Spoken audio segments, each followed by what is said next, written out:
Good morning. Welcome to Sakshi with daily new diaries मध्ये तुमच्या सर्वांचं खूप खूप स्वागत आहे. आज आहे आषाढी एकादशी. तर आषाढी एकादशी निमित्त तुम्हाला सर्वांना हार्दिक शुभेच्छा. तर सध्या तरी आता आपण देवाची पूजा करून घेतली आहे.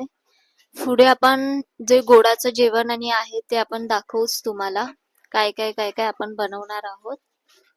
तर सकाळी नाश्त्याला तरी साबुदाण्याची खिचडी आम्ही केली होती.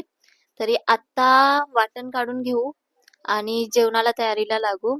तर एक एक स्टेप मी तुम्हाला दाखवतच जाईन डेली ब्लॉग मध्ये माझ्या. आता तरी मी वाटण काढते आहे. वाटण झाल्यानंतर बघू की काय काय आपण बनवणार आहोत. मम्मीला विचारूच. तर वाटण्यासाठी मी 4 कांदे आणि सुकं खोबरं घेतलं आहे. आता सध्या आम्ही ओलं खोबरंही वापरतो, पण मम्मी बोलली आज सुकं खोबऱ्याचं बघूया, ट्राय करूया वाटण. तर सध्या तरी मी आता सुकं खोबरं 4 कांदे घेतले आहेत. वाटण तर आपलं काढून झालेलं आहे. आता हे फक्त आपल्याला फ्राय करायचं आहे. तोपर्यंत आपण जी भांडी आहेत, ही जी नाश्त्याची भांडी आहेत ती आपण पटकन करून घेऊया मम्मी यायच्या आधी. तर मम्मी आता सध्या मार्केटला गेली आहे. ती मार्केटमधून येईपर्यंत आपण हे सगळं करून घेऊ पटापटा. जसं की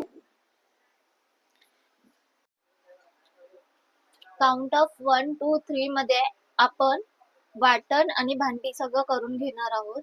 तर चला मग 1 2 3 and let's go. 3 2 1.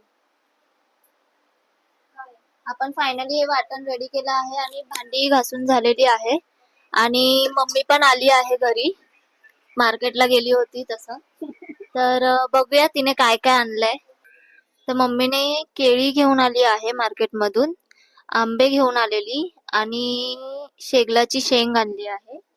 जेवण जे बनवणार आहे मम्मी, डाळ आहे, गोडी डाळ, भात, शेंग बटाट्याची भाजी आहे, आंबा आहे, लोणचं, पापड आणि श्रीखंड आहे. तर तुम्ही पण या जेवायला.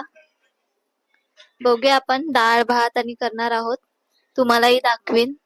जेवण रेडी झालं आहे. तर बघूया काय काय आहे जेवणाच्या ह्याच्यामध्ये आपण बघूया.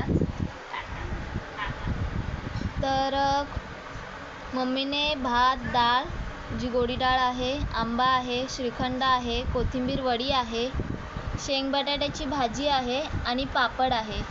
तर या जेवायला सगळ्यांनी. जेवून घेऊया आपण पण आणि परत येऊ तुम्हाला भेटायला. जेवण आणि सगळं झालेलं आहे. सगळी कामं झालेली आहे. आता मी माळ्यावर आली आहे. फक्त एक काम आता राहिलं आहे ते म्हणजे इस्त्री. जे माझं हप्ताभराचं जे कपड्यांचं रुटीन आहे ते मी एकदाच ठेवते करून. म्हणजे एव्हरी संडे मी इस्त्री करून ठेवते सगळ्या कपड्यांना, माझे आणि माझ्या बहिणीचे. तर ते आता मी एक काम करून घेते. एवढे कपडे आहेत, तुम्ही बघत असाल, हे एवढे कपडे आहेत जे मला इस्त्री करायचे आहेत आता. तर ते मी पटकन करून घेते. ते आता उद्याच्या ब्लॉगमध्ये डान्स प्रॅक्टिस जरा बघूया या लोकांची कशी आहे काय आहे. तर जेवण आणि आमचं झालं आहे, भांडी बिंडी सगळी झाली आहे. तर गुड नाईट. उद्याच्या ब्लॉगमध्ये आपण परत. जर तुम्हाला हा ब्लॉग आवडला असेल तर लाईक करा, शेअर करा आणि सबस्क्राईब करा.